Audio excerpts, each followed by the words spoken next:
Bonjour à toutes et à tous. Bienvenue dans ce webinaire de l'association 2IBA France. Je suis Jean-François Pyrrhus, le président de l'association, et j'accueille pour présenter le cas pratique que nous allons voir aujourd'hui, c'est-à-dire l'ouverture d'un restaurant en contexte post-Covid, David Guyot. Bonjour à tous et à toutes. Donc David Guyot, je fais partie du CA d'IBA France depuis 9 années, et puis je me présenterai un petit peu plus loin dans la présentation au moment de parler du cas. Très bien, alors tout le monde ne connaît pas forcément précisément ce qu'est la business analyse et le rôle que joue 2IBA, donc je vais présenter un petit peu des éléments de contexte pour démarrer avant d'attaquer le cas pratique. Donc la business analyse, c'est assez simple. C'est tout ce qui fait le lien entre un besoin de changement. Et ce besoin de changement, il peut être lié à la résolution d'un problème, à une opportunité qu'il s'agit de saisir, et la solution que l'on va mettre en œuvre. Le but étant bien évidemment de trouver la meilleure solution, la solution la plus adaptée. Donc, ce sont des techniques que l'on met en œuvre dans les contextes informatiques, bien évidemment, mais pas uniquement, dans les contextes organisationnels.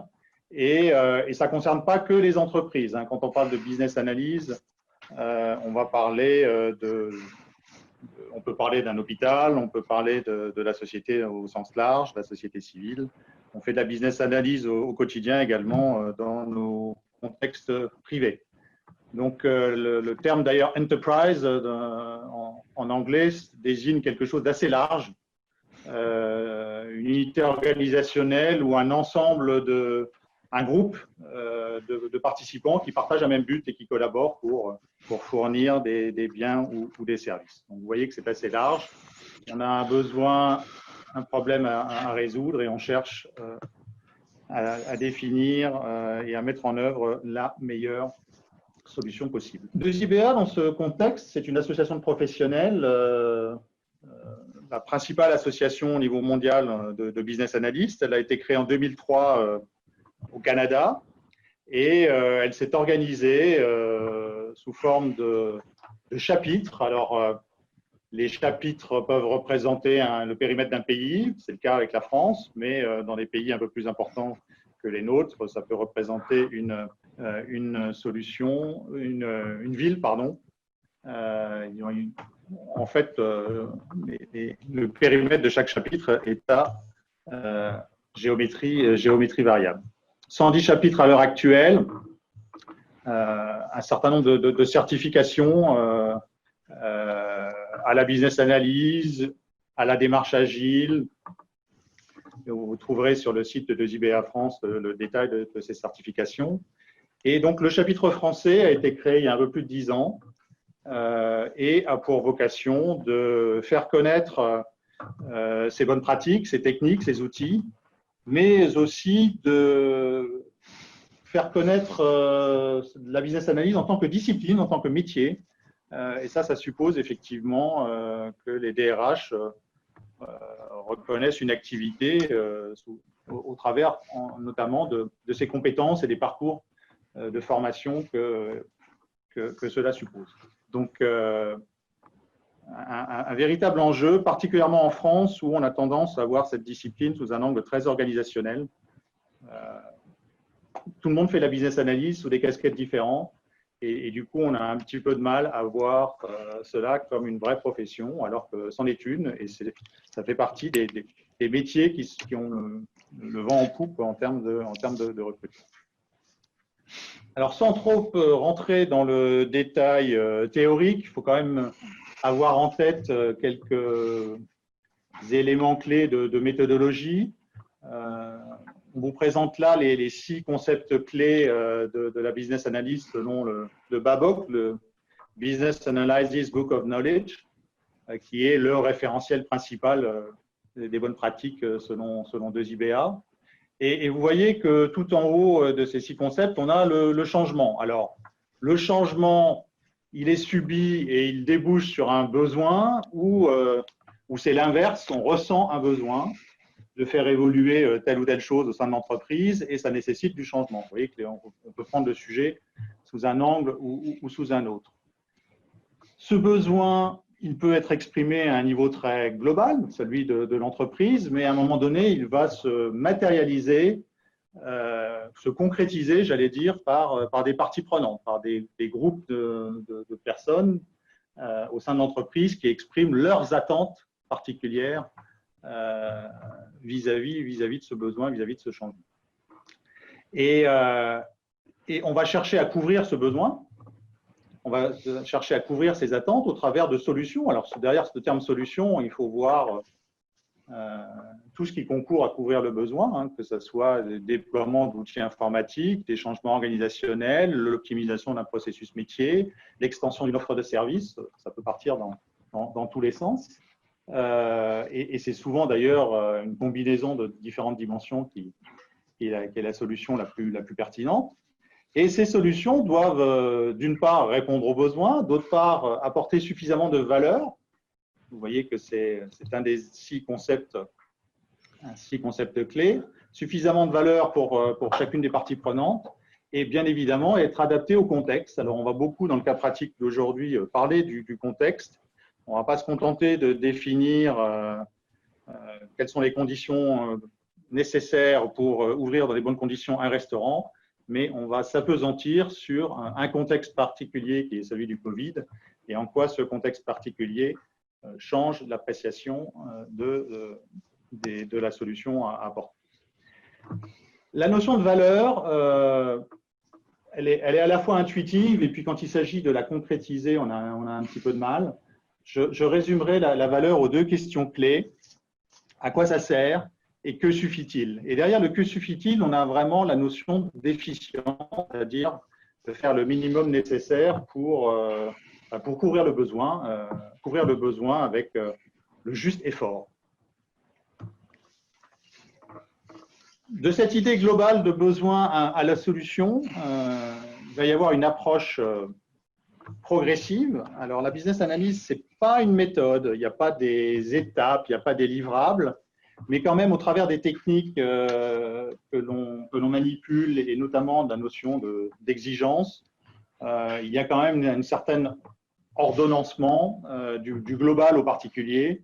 On va commencer par se réfléchir à la finalité, aux enjeux. La question du pourquoi est essentielle. Et on va donc décliner ce besoin métier qui est au départ défini globalement au sein de l'entreprise en des exigences plus précises propres à chacune des parties prenantes, qui suppose, et c'est un élément clé de l'approche, d'inventorier, de ne pas oublier en cours de route, en cours de l'analyse des parties prenantes importantes. Et ce n'est que dans un deuxième temps que l'on va penser solution. Ce séquencement est important. On va essayer d'éviter un travers classique de la gestion de projet qui consiste à systématiquement se projeter tout de suite sur la solution.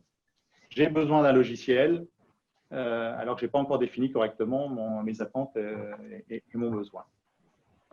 C'est un des enjeux de la business analyse de trouver la bonne solution et ne pas trouver une solution qui réponde aux mauvais besoins. C'est ça assez régulièrement. Donc, enjeu, besoin métier, exigences de chacune des parties prenantes et faire converger ces exigences qui peuvent être antagonistes vers une solution qui va convenir à tout le monde et surtout qui va répondre aux besoins globaux de l'entité. Donc, voilà un petit peu le cadre très rapide que je voulais brosser en amont du cas pratique que l'on va voir. Et donc, je vais passer la parole à Davy pour aborder en particulier ce cas pratique. Vous pouvez poser vos questions au travers de l'option Q&R, questions-réponses, et on va collationner ces différentes questions tout au long de l'atelier et on terminera ce webinaire par la réponse à ces différentes questions. Voilà, Davy, je te passe la parole. Ouvrir un restaurant post-Covid, en quoi ça change? Merci Jean-François. Alors peut-être que vous posez la question, pourquoi je vous parle d'un restaurant aujourd'hui. En fait, j'ai fait une vingtaine d'années où j'ai travaillé plutôt dans l'informatique de grands groupes, souvent agroalimentaires, où parfois nos clients en B2B étaient des restaurants. Mais surtout, j'ai passé 2 années, il y a une dizaine d'années, à gérer un restaurant. Donc je me suis retrouvé dans ce cas de ouvrir un restaurant, de tout ce que ça voulait dire en termes de démarche, aussi bien dans un mode de construction ou projet mise en place du restaurant que d'un mode run. Je connaissais pas IBA à ce moment-là, je faisais de la BA sans vraiment le savoir. Je pense que je ferais sans doute des choses un petit peu différemment maintenant si je devais le refaire. Donc, pendant le Covid, les business agroalimentaires ont beaucoup été touchés par ce qui se passait dans la partie restauration hors foyer. Et ça semble être une bonne idée d'un sujet sur lequel tout le monde peut se projeter. Un sujet qui n'est pas IT. On fait beaucoup de BA de business analyst sur l'IT, mais là, c'est un sujet non IT. C'est ce qui rend les choses aussi intéressantes. De se dire, voilà. Et si on parlait d'ouvrir un restaurant, comment on applique la business analyse là-dessus? Alors, sur une demi-heure, on va couvrir certains points. Vous verrez qu'il y en a d'autres qu'on n'aura pas le temps de couvrir, mais c'était de se donner un petit peu ce point de départ. Alors, le point de départ, quel est-il? On est en juillet 2020. Je veux ouvrir un restaurant sur Paris. Alors le je veux, on va dire que c'est un souhait personnel avant tout. Alors pourquoi ouvrir un restaurant plus que je dois réouvrir mon restaurant? Réouvrir un restaurant, c'est surtout basé sur des contraintes où vous n'avez pas le choix d'emplacement, il y a plein de choix que vous n'avez plus. C'est plus dans un mode de changement par rapport à une situation avec beaucoup de contraintes. C'est plus se dire là, je veux ouvrir un restaurant. Avec du coup une feuille blanche au départ, donc ce qui veut dire que je dois trouver un emplacement, une configuration de restaurant, une taille de restaurant, je dois trouver un financement et réfléchir à ma cible de clients. Donc ça, c'est un peu comme d'habitude sur les restaurants. Et puis surtout, je dois tenir compte d'un nouveau contexte. Alors c'est quoi ce nouveau contexte? Ce nouveau contexte, c'est le Covid-19. Le Covid-19, aujourd'hui, c'est une réalité. Ouvrir un restaurant maintenant, ou vouloir ouvrir un restaurant, je pense, pour répondre à la question de Cédric, c'est une réalité. C'est pas c'est un projet fictif, mais c'est le cas de ce que beaucoup de personnes vont se poser. Il faut bien voir aussi que le Covid-19, avec son impact économique, va faire que beaucoup de restaurants, et vous avez pu le voir dans l'actualité, se sont retrouvés à mettre la clé sous la porte. Quand vous valorisez un restaurant, ça rend tout le chiffre d'affaires. Donc, malheureusement, pour certains, mais heureusement pour d'autres, il va y avoir beaucoup d'opportunités dans les mois et les années qui viennent pour reprendre des restaurants, des emplacements à moindre coût. Donc, si je devais me lancer dans un restaurant, si j'attends bien, ça va peut-être être une bonne opportunité. Cela étant dit, le Covid a changé beaucoup de choses sur comment j'appréhende un restaurant. Et le but de ce qu'on va voir ensuite, c'est de se dire qu'est-ce que ça change dans la manière d'appréhender ce projet de monter un restaurant. Voilà, et dans le petit graphique méthodologique qu'on a vu en introduction avec les 6 concepts clés, on a bien vu qu'il y avait un lien direct entre le contexte et le changement. Et donc là, on voit bien que on ne traite pas cette problématique de créer un restaurant en juillet 2020 comme on l'aurait fait il y a encore 6 mois. Donc on a vu qu'il y avait également la notion de partie prenante. Et donc, quelles seraient du coup, dans ce contexte-là, les parties prenantes principales de ce projet d'ouverture de restaurant? Donc les parties prenantes d'un restaurant, en fait, il y en a quelques-unes qui semblent assez évidentes. Les clients, bien sûr, les employés. Donc les employés, c'est aussi bien les employés en salle que les employés en cuisine. Les banquiers, effectivement, à partir du moment où on va partir de la situation où j'ai besoin d'un financement, je ne peux pas m'autofinancer. Les fournisseurs, que ce soit de matières premières, que ce soit d'éléments de matériel au sens large, donc de meubles, de commodités au fur et à mesure, les serviettes, les papiers, les couverts, etc., etc. Le législateur au sens les règles qui arrivent, gouvernement. Et dans un restaurant, vous en avez beaucoup. Il y a beaucoup de choses qui sont contraintes en termes de loi. À ce titre-là, on peut aussi se dire qu'il y a une autre partie prenante sur Paris qui va être la préfecture de police de Paris, qui donne toutes les autorisations, par exemple sur les terrasses, sur quelles enseignes vous avez le droit de mettre. Donc ça, c'est une partie prenante à part entière. Bien sûr, il y a l'entrepreneur, moi, et vous allez voir, on va en parler après, on va considérer que c'est l'entrepreneur. Moi, je suis dans le rôle du business analyst, mais de l'entrepreneur.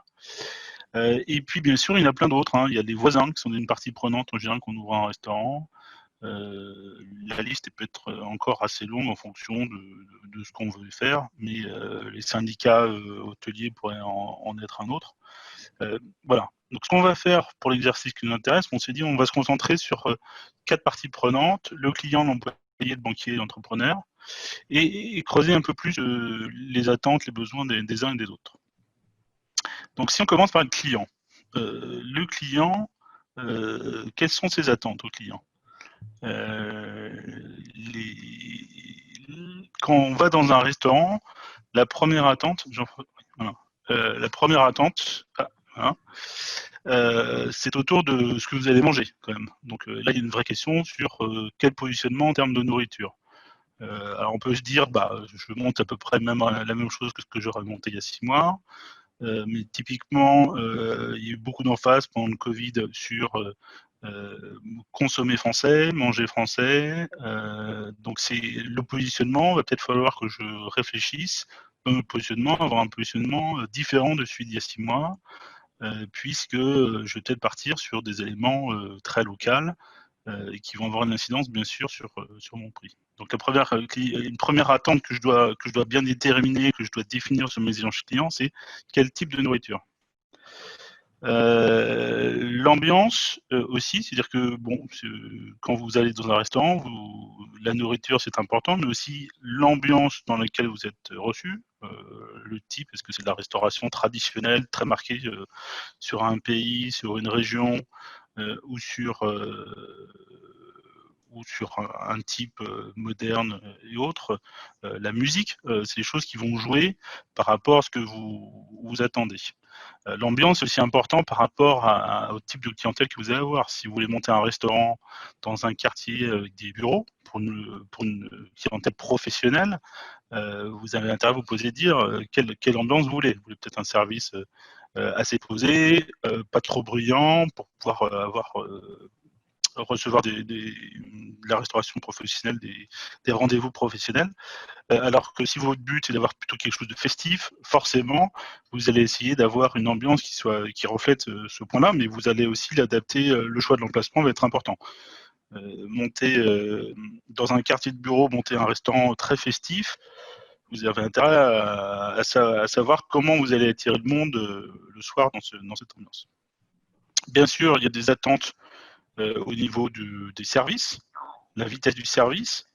Typiquement, si vous êtes de la restauration du midi, des gens qui travaillent, vous avez besoin d'une certaine vitesse sur le service. Donc là, l'exigence a peut-être forcément changé par rapport à pré-Covid, mais si si dans votre solution, vous avez des étapes qui vont vous nécessiter plus d'étapes pour servir, parce que vous mettez des étapes de nettoyage ou par exemple de nettoyage, forcément ça va impacter votre réponse à cette vitesse de service. La chaleur de l'accueil, bien sûr, c'est important. Pour tous ceux qui sont retournés dans un restaurant actuellement, c'est toujours un peu différent d'avoir un serveur qui a un masque. Donc la question c'est qu'est-ce que attend le client et comment vous le reflétez. Et puis surtout, une attente du client qui a beaucoup évolué au cours de ces derniers mois, c'est la sécurité sanitaire. Quelles sont ses attentes en termes de sa sécurité sanitaire? Alors, bien sûr, dans un restaurant, vous alliez toujours avant en disant je vais manger quelque chose de sain qui ne va pas me mettre en danger ou autre. Mais maintenant, c'est aussi dans l'ambiance, pour le coup, dans le déroulement de votre expérience de restaurant, comment je me sens en sécurité sanitaire. Et comment je me sens en sécurité non seulement vis-à-vis du restaurant, du serveur, des gens qui travaillent, mais aussi vis-à-vis des autres personnes qui sont avec moi au restaurant. Donc ça, c'est un gros point qui a évolué. Et c'est quelque chose qu'on va devoir traiter dans la solution, c'est comment j'assure ce point-là. Alors une fois que j'ai parlé du client, de ses exigences, on peut aussi se poser la question de moi, quelles sont mes attentes vis-à-vis du client. Moi, en tant qu'entrepreneur, en tant que partie prenante entrepreneur, quelles sont mes attentes vis-à-vis du client? Alors mes attentes vis-à-vis du client, c'est déjà d'avoir un flux régulier de clients. Alors c'était déjà vrai avant, mais ça l'est d'autant plus maintenant. Et surtout, quand on dit flux régulier, ça veut dire, c'est pas forcément des clients fidèles, mais c'est être sûr qu'il y a toujours des clients. Ce qui veut dire que même si je suis dans une approche, dans une phase de contraintes, contraintes légales fortes, je dois m'assurer d'avoir un flux de clients régulier. Tu peux passer, Jean-François, slide d'après? Je crois que je suis bloqué sur la partie exigence client. Ouais.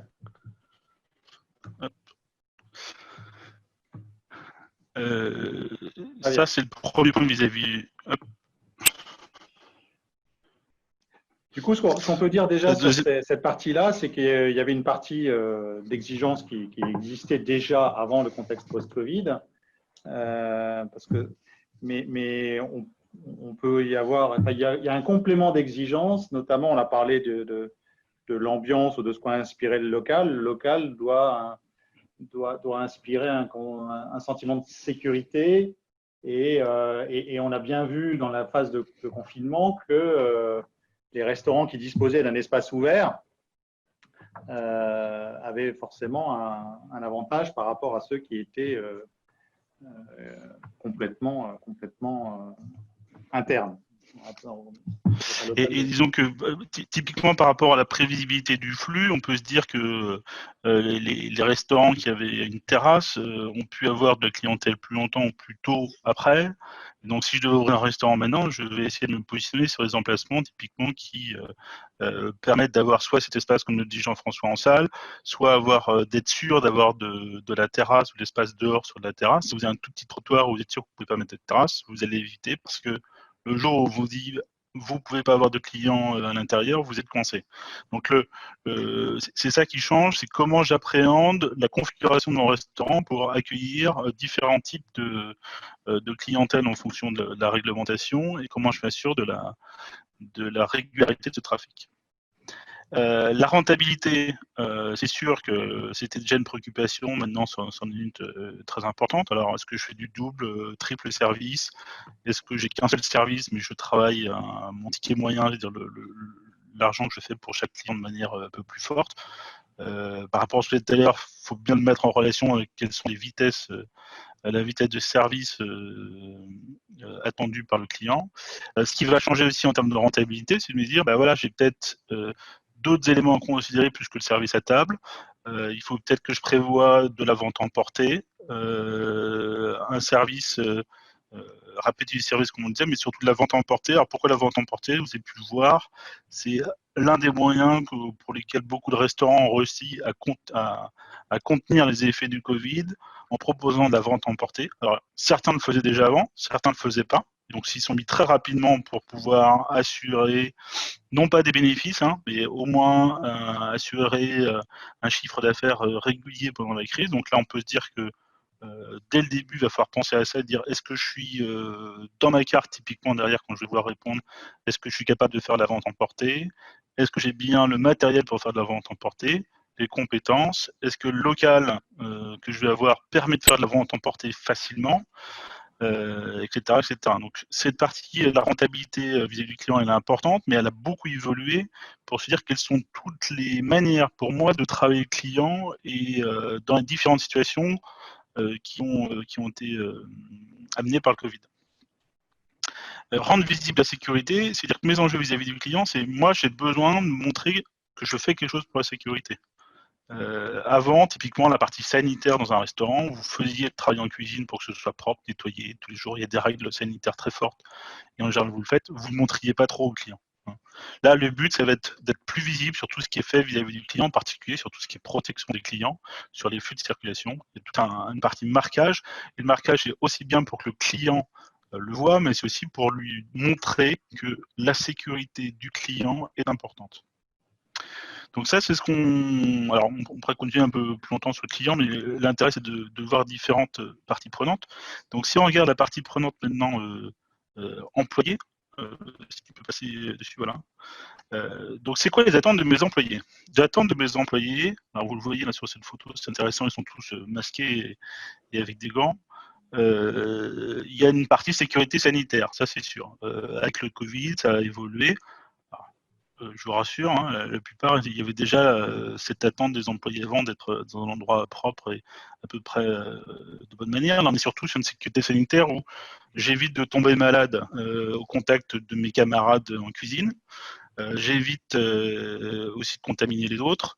Et je me sens dans un environnement de travail qui me rassure sur mon état de santé, qui ne va pas me créer un danger. Ce qu'il faut bien voir typiquement sur Paris, c'est que la plupart des cuisines, des emplacements que vous pouvez avoir, la cuisine, elle fait 2-3 mètres carrés et vous êtes parfois trois dedans. Hein. On parlait d'une personne pour 4 mètres carrés dans beaucoup d'entreprises. C'est un challenge. Donc, si vous achetez un nouveau restaurant, vous avez intérêt à prendre ça en considération en vous disant est-ce que typiquement la taille de ma cuisine est bien staffée. La même chose pour le personnel en salle, c'est le même genre, quelle protection il va vouloir être protégé, il va vouloir ne pas tomber malade vis-à-vis par les clients ou au contact des autres. Donc ça c'est important. Bien sûr, après il y a les rémunérations, c'est classique. L'ambiance du travail, c'est une attente aussi importante. La stabilité, je vous ai mis un petit point d'interrogation, on peut se poser la question. La stabilité de l'emploi dans le monde de la restauration sur Paris, avant, n'était pas forcément quelque chose de très important parce qu'il y avait beaucoup d'emplois dans la restauration et souvent, par exemple, plus d'emplois que de cuisiniers. Donc le cuisinier, il claquait des doigts, il partait, la stabilité n'était pas un critère pour les cuisiniers. Maintenant, on arrive dans un temps de crise où beaucoup de restaurants vont fermer. On peut se dire que la stabilité va être un facteur plus fort dans l'attente des employés pour eux s'assurer d'avoir un revenu régulier. Donc ce point-là, finalement, il paraît pas évident comme ça, mais en creusant bien, on se rend compte que c'est un élément de ce que je vais pouvoir proposer dans ma solution qui est importante. Et donc ça, c'est les attentes des employés. En tant qu'entrepreneur, tu as également des attentes vis-à-vis d'eux. Oui, alors j'ai besoin d'avoir des employés, bien sûr, qui sont disponibles. Alors, disponible maintenant dans le post-Covid, c'est en avoir le bon nombre à n'importe quel moment. C'est d'être capable de faire varier aussi par rapport aux besoins. Vous pouvez comprendre que les restaurants à qui on a demandé de fermer le soir même, s'ils étaient 10 dans le restaurant, le chef d'entreprise était un peu embêté de savoir comment il allait faire avec ses 9 employés. Au moment du redémarrage, c'est aussi une question de se dire de combien de personnes j'ai besoin.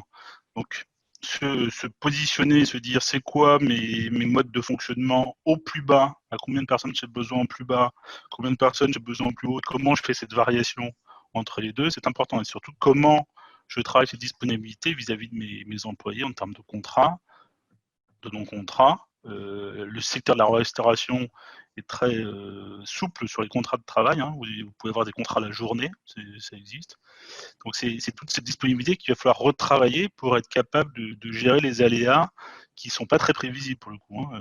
Pour le coup, le gouvernement a été très dans l'immédiat quand il a fallu fermer, et dans l'immédiat quand il a fallu rouvrir. Donc quelle est cette disponibilité et quelle est l'adaptabilité derrière aussi de ces employés? Moi, ce qui m'intéresse, c'est d'avoir des employés qui viennent à certains horaires, qui savent faire du service, de la salle, de la cuisine. Peut-être que si j'ai envie de faire de la vente emportée, ce soit des gens qui soient capables de faire les deux, que si je suis en temps de crise, que mon cuisinier soit capable de livrer, ou que mon serveur soit capable de livrer, ou soit capable de prendre la cuisine. Donc je vais essayer de travailler cette adaptabilité nettement plus forte, de manière plus forte qu'avant le Covid, puisque j'ai besoin de pouvoir reconfigurer mon restaurant en termes de personnes de manière plus rapide.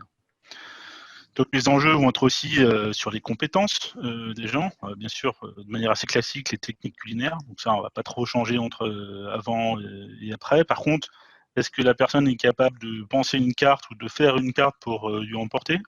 Emporter, c'est bien, mais si ça ressemble à rien quand ça arrive chez vous, le client ne va pas forcément être content. Donc, est-ce que j'ai des compétences dans mes équipes qui me permettent de traiter ça? Peut-être que la bonne réponse derrière la solution, c'est de dire que c'est moi qui dois avoir la compétence, pas forcément quelqu'un de mes équipes. Tout ce qui est sanitaire, aujourd'hui, il y avait déjà beaucoup de contraintes et il y a des certifications qui sont obligatoires sur le personnel de cuisine, par exemple.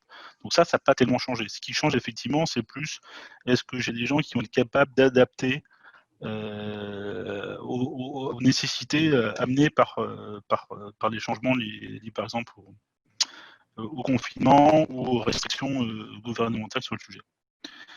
Et puis, dernier point, qui est plus les compétences humaines, et ce qu'on appelle les soft skills en anglais, c'est j'ai besoin de gens qui sont orientés clients.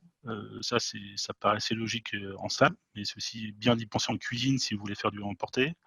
Des gens, surtout à Paris, pour faire du tourisme, qui maîtrisent les langues étrangères, avec une bonne élocution. Alors, la bonne élocution, c'est d'autant plus important quand vous parlez avec un masque. Si vous avez un masque et que vous marmonnez, personne ne comprend. Donc, c'est important d'avoir une élocution claire et de bien pouvoir se faire comprendre. Et puis surtout, ça demande des gens qui ont de l'empathie. Et l'empathie, elle est d'autant plus forte maintenant. Vous avez des gens qui reviennent au restaurant avec des serveurs qui ont un masque, une ambiance qui peut être plus ou moins tendue, des gens qui sont plus ou moins, je dirais, parano par rapport aux maladies. Et ça demande une certaine empathie de la part, surtout du personnel de service, pour traiter ce point. Vous avez besoin de traiter, gérer un peu la peur, l'ambiance dans laquelle les gens vont venir au restaurant. Et ça, c'est important d'avoir des gens qui ont cette sensibilité pour pas se retrouver dans le crise. Donc ça, c'est vraiment des choses qui ont aussi un petit peu évolué dans ce qu'on va chercher comme compétences chez les employés, de mon point de vue d'entrepreneur. On passe au banquier. Je regarde, on est en temps limité. Alors, les attentes du banquier, avant de parler purement des attentes du banquier, c'est bien de parler du contexte. Dans quel contexte un banquier évolue? Un banquier, en général, il a des études de marché, il a ses référentiels de business plan qui sont connus, donc il sait quels indicateurs il doit obtenir. Là, avec ce qui vient de se passer, tout est remis à plat. Les études de marché sont un peu obsolètes. Les structures de business plan, vous ne pouvez pas faire un business plan super solide sur 3 ans. Il y a beaucoup d'aléas à prendre en compte. Donc les référentiels pour un banquier évoluent. Et sa capacité à faire du benchmark, de la comparaison par rapport à ce qui s'est passé, va être nettement plus compliquée. Donc son enjeu à lui, maintenant, ça va être comme... Oui, là on peut trouver une frontière justement entre ce qui relève du marketing stratégique, de ce qui relève de la business analyse. La partie étude de marché, la partie qu'est-ce qui en 2020 va marcher en termes de type de cuisine à Paris, ça relève de techniques de marketing stratégique et on va avoir des outils particuliers par rapport à ça.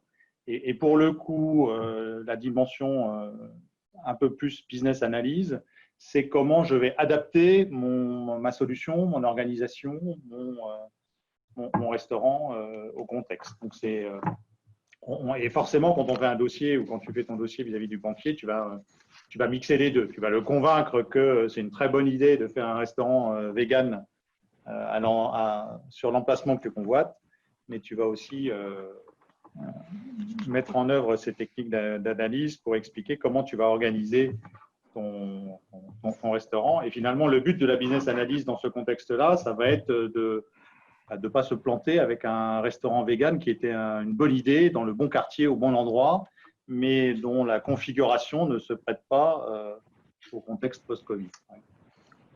Oui, tout à fait. Donc mon enjeu, du coup, vis-à-vis du banquier, c'est ça, c'est de montrer un compte de résultat, une trésorerie, c'est ce qui est demandé dans le business plan en général sur 3 ans. Mais ce qui change, c'est qu'il va falloir montrer l'adaptabilité du business. C'est-à-dire comment je suis capable de traverser une crise. Est-ce que ce que je prévois, donc ce que je disais tout à l'heure, sur mon offre de service ou mon offre à manger me permet de traverser la crise. Comment ma finance peuvent traverser la crise. Comment du coup le restaurant, lui qui va financer, comment il s'assure que quelle que soit la situation, il va pouvoir, le prêt va pouvoir être honoré, ou l'argent qu'il va financer va pouvoir être honoré.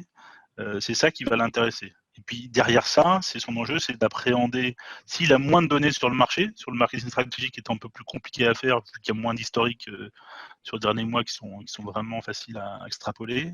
C'est vraiment évaluer quelle est la capacité de l'entrepreneur, quand je dis du manager ici, c'est l'entrepreneur, à être réactif, agile dans sa manière de faire et de traiter son restaurant. Donc c'est important que le jour où vous présentez le dossier, lui arrive à prendre tout ça. Ça va être son attente, ça va être de comprendre ces différents axes. Et en fonction de ça, il arrivera à faire jouer ses parts. Alors bien sûr, la question qu'on peut se poser, c'est de dire, ça, c'est bien de l'écrire sur le papier, mais c'est quoi ce qu'il attend? Est-ce qu'il attend une rentabilité de 2%? C'est quoi ce qu'il est prêt à accepter en trésorerie, en apport personnel, tout ça?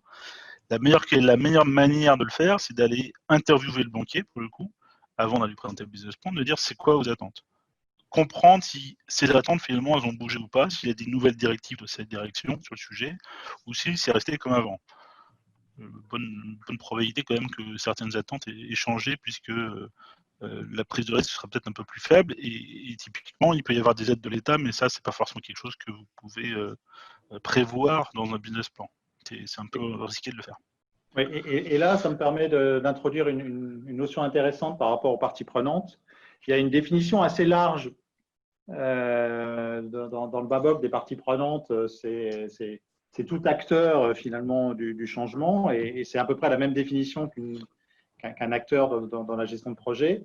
Mais il y a une définition plus restrictive et qui me semble plus utile aux business analysts, c'est identifier à l'intérieur de tous ces acteurs du changement celles et ceux qui sont source d'exigence.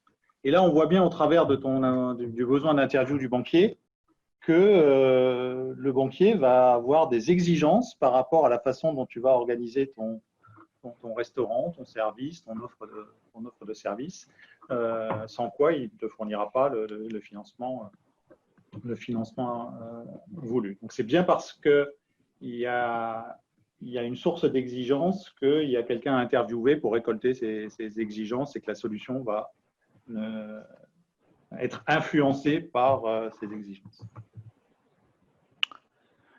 Donc moi, vis-à-vis du banquier, le but, c'est d'avoir une certaine crédibilité technique. Alors, technique au sens capacité à gérer un restaurant, à gérer la cuisine, à gérer la salle. Voilà, ça c'est assez classique. La solvabilité financière, ça paraît logique, surtout s'il y a un prêt. Donc, il faut comprendre aussi quelle est ma profondeur d'aller chercher des financements si j'en ai besoin pour faire de la trésorerie. On peut imaginer qu'avec 3 mois de confinement, les besoins en trésorerie peuvent être assez importants si vous n'avez pas d'aide externe. Donc ça, c'est ça qu'il va falloir creuser. Ça, c'était déjà le cas. Il va juste aller un petit peu plus loin là-dessus. Et puis après, moi, mes enjeux, c'est de montrer que je suis capable de bien négocier, que j'ai des capacités managériales, que je peux résister au stress. Ça, je peux vous dire que les patrons de restaurants, ils ont été soumis à un joli paquet de stress avec le Covid. Et puis surtout, de montrer de l'agilité. L'agilité pour faire changer mon modèle très rapidement en fonction de comment le contexte évolue. Vous pourriez dire c'est un besoin général. Peut-être, mais ce n'était pas forcément nécessaire. Vous avez une brasserie super bien placée. Historiquement, vous n'aviez pas besoin de ça. C'était juste l'emplacement qui comptait, tout ça. Là, on voit que même avec un bon emplacement, vous avez besoin d'avoir une certaine agilité pour adapter votre business le plus rapidement possible et faire que vous sortez sans trop d'égratignures d'une crise. Ça, je crois que c'est une leçon vraiment à tirer du Covid, c'est que avant, on est face à la gestion de risques ou de catastrophes. Et avant, la réponse qu'on avait à ce genre de choses, c'est j'ai un fonctionnement normal, une entreprise fonctionne avec son système d'information, et puis quand la catastrophe arrive, la tentative de piratage, etc., je m'adapte, j'ai un plan de continuité d'activité qui me permet de travailler en mode dégradé, je m'adapte. Ça fonctionne si la crise intervient tous les 15 ans, 20 ans, et pas si elle revient tous les 6 mois. Donc, ce que nous apprend finalement ce contexte, c'est qu'il va falloir intégrer l'exception au fonctionnement normal, et c'est pour ça que tu parles beaucoup d'agilité. C'est précisément être en capacité de passer d'un mode de fonctionnement à l'autre finalement. Oui, et avec des étapes intermédiaires, on a bien vu, il y a eu plusieurs phases, même dans les confinements, il y a eu plusieurs phases, donc il a fallu reconfigurer son restaurant, son personnel, son offre, d'abord avec la terrasse ouverte, puis après avec toute la salle, puis après avec des terrasses plus grandes. C'est bien, c'était autorisé d'avoir des terrasses plus grandes, mais terrasses plus grandes, ça veut dire aussi plus de chemin à faire. Donc, est-ce que vous avez, pour les serveurs, par exemple, donc c'est-à-dire est-ce que vous avez suffisamment de personnes? Donc, c'est toute cette capacité à réagir de manière assez rapide, réactive, dans le sens du business qui va être évalué, qui est d'autant plus importante. Et on l'a bien vu, les commerçants qui s'en sortent, c'est ceux qui ont fait preuve d'agilité, hein. Ceux qui s'en sortent le mieux. Voilà à peu près ce qu'on pouvait dire sur ces enjeux. Ouais, Jean-François, si tu voulais le resituer peut-être un petit peu dans ce que tu as dit tout à l'heure. Voilà, alors tout à l'heure, effectivement, quand on a brossé le cadre général de l'analyse, on a dit que pour passer de l'idée à la solution, on avait des étapes successives. C'est un petit peu ce qu'on vient de faire au travers de cette présentation. On a commencé à se poser des questions de finalité. Ce que je dois faire, la solution, elle doit répondre à quelles questions? Elle doit répondre à des enjeux de rassurer le client, protéger les employés, respecter la réglementation. On a parlé du législateur tout à l'heure comme partie prenante. Ramener au restaurant, ça veut dire quoi? Répondre à ces différents enjeux. On a parlé d'agencement du local, mais on n'est pas rentré dans le détail pour l'instant de comment on va l'agencer. On sait qu'on doit avoir un agencement qui respecte la réglementation d'une part, mais ça, on l'avait déjà avant, ce besoin de respecter la réglementation. Ce qu'on n'avait pas avant, c'est ce besoin de rassurer le client. Il faut que le client voit tout de suite qu'il va pouvoir manger tranquillement dans ce restaurant et que ce restaurant est bien géré. La visibilité des dispositifs Covid, ça fait partie des éléments. Quand vous vous promenez dans la rue et que vous avez à peu près 3 à 5 secondes pour avoir une bonne impression du restaurant et savoir si vous arrêtez ou si vous faites encore 50 mètres ou 100 mètres pour en trouver un autre, ça veut dire qu'il ne faut pas que les dispositifs soient cachés dans l'arrière-boutique. Vous pouvez avoir la couverture complète des enjeux sanitaires. Si ça ne se voit pas, ça ne sert à rien dans ce nouveau contexte.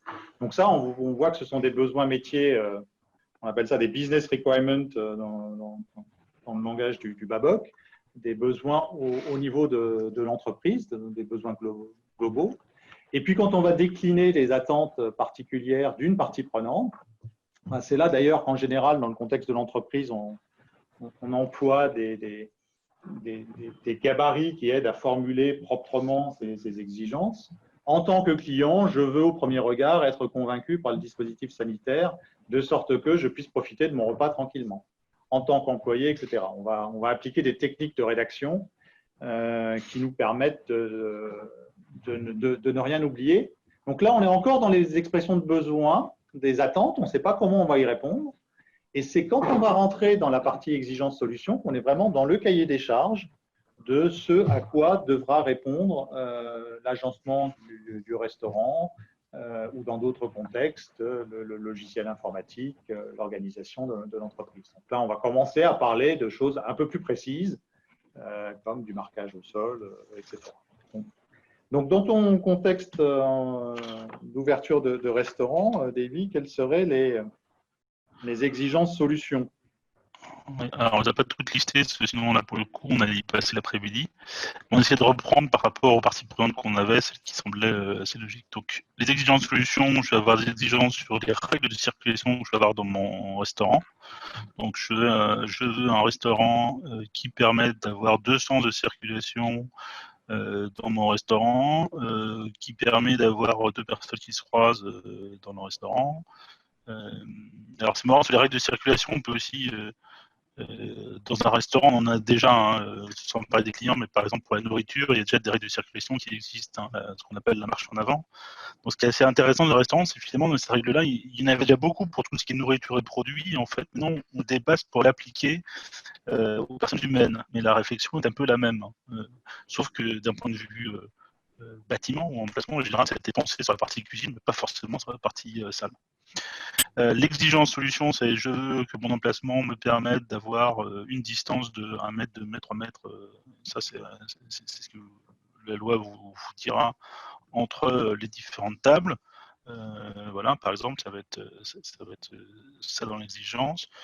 Sur la partie employée, c'est j'ai besoin d'avoir tout le matériel nécessaire pour protéger le personnel, donc les masques, le gel hydroalcoolique, par exemple, l'endroit pour pouvoir se nettoyer les mains, pour respecter les gestes barrières. Alors là, c'est pareil, vous vous retrouvez dans un cas où les solutions d'avant qui répondaient avant à ça, c'était déjà là. D'un point de vue sanitaire, vous êtes obligé d'avoir un évier dans une cuisine pour vous laver les mains sans avoir à mettre les mains sur des robinets, des choses qui existaient déjà. Donc finalement là, je vais me rendre compte que c'est pas des choses qui vont tellement changer ma solution par rapport à ce que j'avais avant. Par contre, effectivement, le stock masque, j'ai hydroclique pour le personnel, j'ai intérêt à le prévoir pour X mois. Donc là, je vais faire comme des hypothèses à un moment donné sur les cas que je veux gérer. Les employés, ça va être aussi, je vais avoir besoin de formation, de faire des formations pour les règles à respecter. Je vais avoir besoin de mettre à jour toutes mes procédures de restaurant. Là encore, on est dans un monde, normalement, où il y a déjà beaucoup de procédures sur tout ce qui est nettoyage, tenue de la cuisine. Donc là, c'est plus enrichir ce que j'ai déjà. Alors le point peut-être un peu plus sensible dans la solution par rapport à ce que je disais tout à l'heure, c'est que je vais avoir besoin d'avoir des contrats flexibles pour augmenter et réduire le personnel. C'est-à-dire, à partir du moment où je considère que mon exigence de solution doit me permettre d'avoir une variabilité de mon personnel. Alors j'ai mis le nombre fluctuant possible en dessous, c'est-à-dire que j'ai besoin de pouvoir faire fluctuer mon personnel, ça veut dire que j'ai un emplacement qui me permet d'être géré avec seulement 2 personnes et pas 3 par exemple. Mais je vais aussi avoir dans ma solution un besoin d'avoir des contrats, si je veux en faire. Je suis dans le monde de la restauration, il y a toute une partie qui est non visible, qui soit clair, qui soit flexible et qui me permette finalement de gérer les crises, que je sois aidé par l'État ou pas. Là, on peut se dire, c'est bien, l'État a injecté de l'argent pour ça, mais quand je fais mon business plan, je veux ouvrir un restaurant, je ne peux pas savoir s'il y a une deuxième vague, si l'État aidera de la même manière. Donc, j'ai besoin de prévoir ça dès le départ. Ce qu'il faut bien voir, comme dans la gestion du risque, on n'a pas le temps de la traiter aujourd'hui, un entrepreneur sur la restauration est souvent à se couvrir sur ses fonds propres. Donc, il a plutôt intérêt à être bien pensé à tout ce à quoi il sera engagé. L'URSSAF étant rarement le dernier à demander l'argent, c'est plutôt le premier en général, hein, et celui-là, il ne vous lâche pas. Ensuite, Jean-François, je crois qu'il doit rester. On peut juste dire là qu'on peut avoir des exigences de flexibilité vis-à-vis du personnel qui peuvent rentrer en collision avec des exigences de fidélisation du personnel, parce que justement, les procédures étant complexes, ça va devenir peut-être plus compliqué de trouver du personnel à l'aise avec ces contextes Covid-19. Et donc, quand tu as trouvé du personnel qui convient, tu as peut-être la volonté de le conserver, indépendamment des fluctuations. Donc là, on rentre dans des choses assez classiques, avec des exigences parties prenantes ou voire des exigences solutions qui peuvent être antagonistes, et il va falloir faire des choix, prioriser, et on verra un peu plus tard cette notion éventuelle de scénario. Oui, effectivement, dans l'exercice qu'on a fait là, on n'a pas fait du tout d'exercice de priorisation, mais bien sûr qu'il va y en avoir à faire en fonction de si vous les privilégiez. Il nous reste 10 minutes, on va passer rapidement sur le banquier.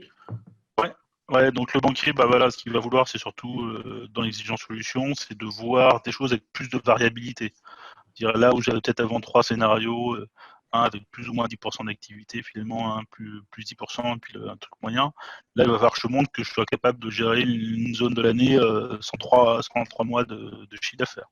Donc c'est ça qui va être important, c'est de l'exigence solution, ça va être capable dans le business plan de démontrer le positionnement de prix dans chaque situation, de savoir si c'est bien positionné. Et puis après, le reste assez classique dessus. Le plan de trésorerie, c'est pareil, l'exigence va changer, ce sera peut-être plus d'avoir une trésorerie qui couvre 2 mois de besoin en fonds de roulement, mais peut-être 4-5 mois. Donc ça va être ça qui va changer dans la solution. Alors, tout à l'heure, on a dit que la solution devait rendre visibles les mesures de sécurité. Voilà quelques exemples. Vous voyez au passage qu'on voit tout de suite que les deux solutions déployées ne sont pas du même standing. On est probablement dans la photo du haut sur un restaurant de plus haut standing que dans la photo du bas. Il y a des avantages et des inconvénients aux deux types de solutions, puisque on est plutôt, il y a un contact direct avec les participants à la table. en bas, qu'on n'a pas tout à fait en haut, puisqu'on a, on a du plexiglas qui nous sépare des différents interlocuteurs. Ouais, et puis après, en haut, on va pas pouvoir traiter le cas où les restaurants sont fermés, l'intérieur est fermé, alors qu'en bas, on va pouvoir gérer. Par contre, en bas, ça demande de trouver un emplacement qui a de l'espace. Je vais pas montrer la photo grand plan, mais vous avez 10 bulles comme ça, les unes à côté des autres. Donc ça vous demande d'avoir un espace assez grand. Sur Paris, c'est un peu dur à trouver, quoi. Mais vous pouvez vous retrouver dans certains parcs avec des choses qui seraient possibles de faire de ce style-là. Voilà. Pour vous montrer que les solutions, finalement, une fois que vous avez listé vos exigences, elles y répondent plus ou moins. C'est à vous de faire un compromis. Hein. Quand vous vous lancez dans un restaurant, c'est aussi choisir. Hein. À partir du moment où vous ne construisez pas votre restaurant depuis le départ, ça prend pas le temps. Moi, de manière personnelle, je sais pas, j'ai dû visiter une vingtaine de restaurants. Ça m'a pris 9 mois avant de trouver un emplacement qui me paraissait opportun. Voilà. Donc Et encore, tout n'y était pas. C'est un point important de la business analyse, c'est qu'on a toujours plusieurs façons de couvrir un besoin. Et donc, le fait de découper ça, les attentes des parties prenantes sans se projeter dans la solution versus les exigences solutions, ça permet d'explorer différentes solutions. Et ces différentes solutions n'ont pas forcément les mêmes critères de faisabilité, les mêmes critères de coût. Et donc, on va construire des scénarios par rapport à ça. Et les meilleurs dossiers de décision sont les dossiers de décision qui laissent au manager le choix entre des scénarios valides. Il ne s'agit pas de présenter un scénario pourri pour valoriser le scénario que l'on cherche à mettre en évidence. Je le vois parfois, ça, dans les dossiers de décision. C'est tellement évident qu'on veut orienter la décision vers le scénario A ou B. Ça, ce n'est pas très crédible. Par contre, si on a des scénarios tout à fait valides, mais dans des contextes différents ou avec des niveaux d'ambition différents, avec des niveaux de risque différents, c'est là qu'on sait qu'on a bâti un dossier d'analyse solide. Donc, des scénarios à construire par rapport aux différents éléments de la solution. Et puis, quand on enchaîne, puisqu'un business analyst dans une entreprise va être en capacité d'enchaîner les analyses les unes après les autres, on va essayer d'industrialiser un petit peu la démarche avec un certain nombre d'outils, dont le côté réutilisable. Appliqué à ton projet de restaurant, ça donne quoi en particulier? Ce qu'on dit, c'est que c'est pouvoir utiliser pour ouvrir un second restaurant, pour ouvrir un bar, si vous voulez ouvrir un bar, c'est se dire si demain c'est plus une crise style Covid, mais une crise, moi je pensais aux manifestations avec les gilets jaunes dans Paris, où en fonction de là où vous étiez, vous aviez un business qui était impacté aussi, c'est de pouvoir l'appliquer à ce genre de choses. Vous pouvez l'accepter ou vous pouvez le mettre à d'autres commerces. C'est aussi un moyen, après le démarrage, j'imagine, j'ai trouvé mon restaurant, je me lance et je vais faire un bilan 3-4 mois après le moment où je commence à avoir une bonne vision sur comment ça se passe. Ça me permet aussi de revoir de manière factuelle tout ce que je m'étais dit, les exigences, et comment j'y réponds dans la réalité. On est sur quelque chose, un restaurant, c'est du vivant. Donc entre la théorie et la pratique, il y a quand même des différences par rapport à un système informatique, a priori. Il y a toute une inconnue qui est l'humain, de manière nettement plus forte. Un secteur très concurrentiel aussi, donc il suffit qu'il y ait un autre restaurant qui soit juste à côté de vous, ça peut avoir un impact positif ou négatif. Donc c'est quelque chose de vivant, mais par contre ce recueil d'exigences va pouvoir servir à faire une analyse factuelle de comment ça se marche ou pas, et quelles en sont les raisons. Donc faire du correctif derrière, des plans d'amélioration, des plans d'action. C'est aussi ça l'intérêt de faire cette démarche. Et puis comme je disais, les emplacements, vous pouvez en visiter un certain nombre, donc vous pouvez le réutiliser autant de fois tant que vous n'avez pas trouvé votre bonheur. Et puis le faire évoluer au fur et à mesure de ce qui va se passer dans les prochains mois. C'est surtout ça l'intérêt de faire ce travail, c'est quelque chose qui donne une base utile, réutilisable aux différentes vies, aux différents moments de la vie du projet. Alors j'ai fini par une petite citation que j'ai bien aimée dans une présentation d'Olivier de Sibony sur les biais cognitifs. Tout ce qu'on dit là pour un restaurant, effectivement, c'est tout ce qu'on planifie, c'est un business plan, c'est ce qu'on espère. Après, le plan en tant que tel sert à rien, mais par contre avoir planifié c'est important. Pourquoi? C'est que on se sera donné une structure, on aura trouvé des solutions, et peut-être que les solutions serviront à d'autres choses, mais en tout cas, on en aura trouvé. Si je reviens sur l'idée des bulles, les bulles qu'il y avait là pour les restaurants, on peut se dire que passer le Covid, c'est pas forcément très, très intéressant, sauf que peut-être que par temps de pluie, je crois que c'était en Angleterre, ça peut être très utile, ça vous permet d'utiliser votre terrasse ou votre espace extérieur de manière assez pertinente. Comme quoi, on peut, en planifiant, découvrir des solutions qui seront utiles pour d'autres contextes. Donc, faire ce travail, c'est jamais du temps perdu, c'est toujours du temps de gagner à un moment ou à un autre. Oui, puis on retrouve ces notions d'agilité, dans les démarches agiles, on teste des solutions, on fait un retour d'expérience et on s'ajuste. Et on est aussi dans ces logiques de recherche de solutions plus ou moins flexibles. Hein. Il faut se poser la question de la durée de vie de la solution et de son adaptabilité. Est-ce qu'on sera capable, une fois qu'on aura aménagé le restaurant, on sera capable de changer de tout au tout la configuration, ou quels seront les éléments, au contraire, qui seront rigides? Une fois qu'on a installé la cuisine à un certain endroit, on ne la déplacera pas, ou difficilement. Donc, ces éléments d'agilité ou de rigidité, ça fait partie des contraintes qui brossent la solution. Nous sommes au terme de cette heure de présentation. J'ai essayé de porter et de répondre aux différentes questions qui étaient remontées au fur et à mesure de la présentation. Il ne me semble pas qu'il en reste. L'occasion pour moi de vous remercier d'avoir assisté à ce webinaire qu'on va diffuser sur le site de JBA France, et puis plus largement. Et puis je pense que c'est le premier d'une série. Donc n'hésitez pas aussi à revenir vers nous sur des thématiques que vous aimeriez voir abordées dans les prochains webinaires. L'intérêt de l'association, c'est aussi de croiser les retours d'expérience des uns et des autres, et de confronter des problèmes. Donc vous avez vu qu'aujourd'hui, on a essayé de sortir un petit peu du schéma classique de je cherche un logiciel, je réponds à un problème informatique. La business analyst, c'est beaucoup plus large que ça. Et c'est avoir la vision globale d'une problématique pour y répondre de manière pertinente et adaptée. Merci beaucoup, Davy, pour ce témoignage qui sent le vécu. Oui, merci. Et puis, je vous dis à bientôt pour d'autres webinaires. Au revoir. Merci à tous. Au revoir.